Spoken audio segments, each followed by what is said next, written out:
السلام علیکم ورحمۃ اللہ وبرکاتہ۔ اس وقت میں آپ کے سامنے سورہ روم کی آیت نمبر 54 یعنی 54 کا ترجمہ لے کر حاضر ہوں۔ سماعت فرمائیے۔ اعوذ باللہ من الشیطان الرجیم، بسم اللہ الرحمن الرحیم۔ اللہ ہی تو ہے جس نے ضعف کی حالت میں تمہاری پیدائش کی ابتدا کی، پھر اس ضعف کے بعد تمہیں قوت بخشی، پھر اس قوت کے بعد تمہیں ضعیف اور بوڑھا کر دیا۔ وہ جو کچھ چاہتا ہے پیدا کرتا ہے، وہ سب کچھ جاننے والا اور چیز پر قدرت رکھنے والا ہے۔ صدق اللہ العظیم۔ یہ آیت بھی اللہ تعالیٰ نے اپنے ایک نشانی کے طور پر بیان کی ہے، اور اگر انسان تھوڑا سا اس پر غور کر لے تو اپنی حقیقت کو پہچان سکتا ہے۔ پھر وہ کبھی غرور نہیں کر سکتا، کبھی آپے سے باہر نہیں ہو سکتا، اور صحیح معنوں میں اس کے دل میں خدا کی عظمت اور خدائی کا خوف بیٹھ سکتا ہے۔ شرط یہ ہے کہ انسان صرف اسی ایک مثال پر غور کر لے، اسی ایک بات پر غور کر لے اور مان جائے کہ ہاں وہ خدا کے آگے بے بس ہے، وہ جس طرح چاہتا ہے ہمارے ساتھ کرتا ہے۔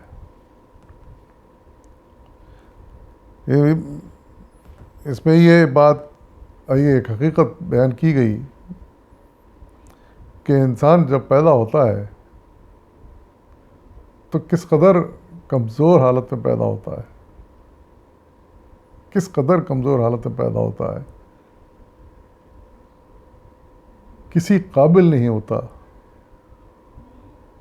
کسی قابل نہیں ہوتا، ایک لفظ بول نہیں سکتا، ایک کام نہیں کر سکتا، ماں باپ کی شفقت کا محتاج ہوتا ہے، لوگوں کی شفقت کا محتاج ہوتا ہے، نہ کچھ کھا سکتا ہے خود سے، نہ پی سکتا ہے۔ ذرا اس وقت کو یاد کریں جب بچہ پیدا ہوتا ہے تو کس حالت میں ہوتا ہے وہ، یہاں تک کہ اس کی آنکھیں بند ہوتی ہیں عام طور سے، وہ دیکھ تک نہیں سکتا، نہ کچھ سمجھ سکتا ہے۔ اپنی حاجات جو ہیں وہ اس طرح ان سے فارغ ہو جاتا ہے کہ ان کی پھر کچھ خود صفائی کرنے کے تک قابل نہیں ہوتا، اس کے لیے بھی محتاج ہوتا ہے وہ دوسروں کا۔ یعنی حد ہے، کمزوری کی انتہا ہے، لیکن وہی خالق، وہی مالک جو اس بچے کو پیدا کرتا ہے، پھر اس کو پروان چڑھاتا ہے، ہر طرح کی صلاحیت، قابلیت اس میں دیتا جاتا ہے، قوت اس میں دیتا جاتا ہے، بچہ بڑا ہوتا جاتا ہے، قوت پکڑنے لگتا ہے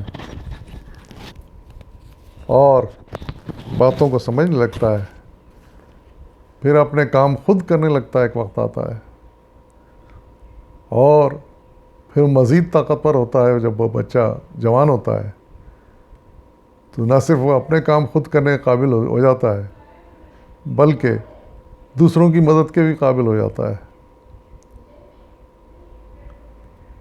دوسروں کو مشورے دینے کے قابل ہو جاتا ہے، نہ صرف خود سمجھنے لگتا ہے باتوں کو، بدل کے دوسروں کو سمجھانے کے قابل ہو جاتا ہے۔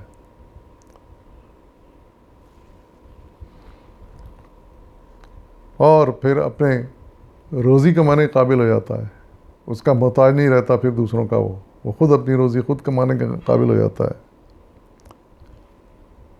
پھر ایک وقت آتا ہے کہ یہ دور بھی ختم ہو جاتا ہے جو جوانی کا دور کہلاتا ہے، پھر وہ بڑھاپے میں داخل ہونے لگتا ہے،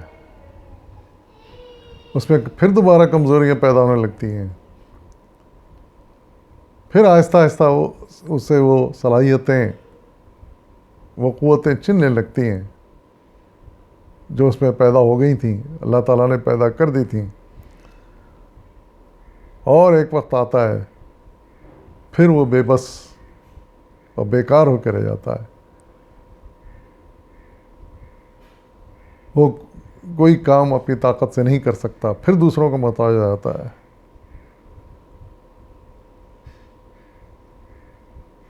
پھر وہ کوئی بڑی لمبی لمبی تقریریں نہیں کر سکتا، لمبی لمبی بھڑکیں نہیں مار سکتا، اپنی طاقت کا مظاہرہ نہیں کر سکتا، بالکل بے بس ہو کے رہ جاتا ہے۔ تو یہ انسان کی مختصر کہانی ہے۔ تو اندازہ لگائیے کہ اس کہانی میں سے کتنے سبق ہمیں ملتے ہیں۔ یہ جو کچھ گزرتا ہے یہ سب اللہ تعالیٰ کا بنایا ہوا نظام ہے جس کے تحت یہ سب کچھ ہوتا رہتا ہے۔ انسان اس کے آگے بے بس ہے، یہ سب کچھ گزرنا ہے اس کے اوپر، اور پہلے انسان کی پیدائش سے لے کر آج تک یہ انسانوں پہ گزر رہا ہے، یہ وقت سب پہ آتا ہے۔ یعنی کمزوری سے معذوری سے وقت شروع ہوتا ہے، اور کمزوری اور معذوری پہ یہ وقت ختم ہوتا ہے۔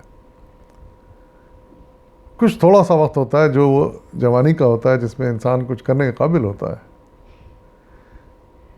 تو اندازہ لگائیے کہ پھر کس بات پر انسان اکڑ سکتا ہے، کس بات پر زوم کر سکتا ہے۔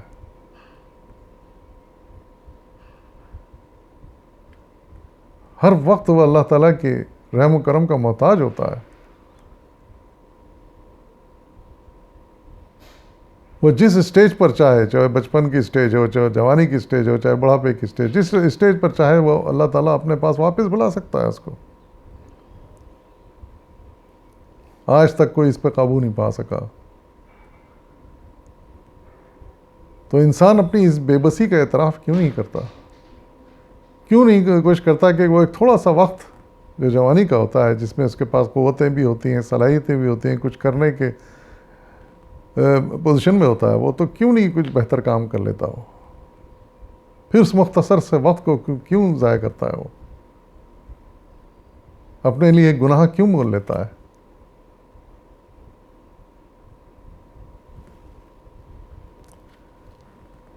تو ہر انسان کو اللہ تعالیٰ نے بڑی اچھی مثال بھی دی ہے، اور بڑے اچھے مختصر الفاظ میں اس بات کے پوری انسان کی کہانی بتا دی ہے۔ ہر انسان کو چاہیے کہ اس پر غور کرے، اور جب ٹھنڈے دل و دماغ سے غور کرے گا، اپنی حقیقت کو جانے گا، تو پھر اس قادر مطلق کا اقرار کیے بغیر نہیں رہ سکتا، پھر اس کے تابع ہوئے بغیر نہیں رہ سکتا، پھر اس کے اوپر ایمان لائے بغیر نہیں رہ سکتا، اور جب یہ ایک مرتبہ ایمان لے آئے گا دل سے، تو پھر اس کا تابع دار ہوئے بغیر نہیں رہ سکتا ہو۔ اللہ تعالیٰ ہم سب کو اس بات کی توفیق عطا فرمائے کہ ہم ان معاملات پہ غور کریں، اور وقتاً فوقتاً اپنی اس مختصر سی زندگی کے سٹیجز کے اوپر غور کرتے رہیں کہ کہاں کہاں اللہ کا فضل و کرم ہم پر نازل ہوا کہ ہم خیر و عافیت کے ساتھ ان سٹیجز سے گزر گئے، ورنہ ہمارے ساتھ کہیں کچھ بھی ہو سکتا تھا۔ وآخر دعوانا الحمدللہ رب العالمین۔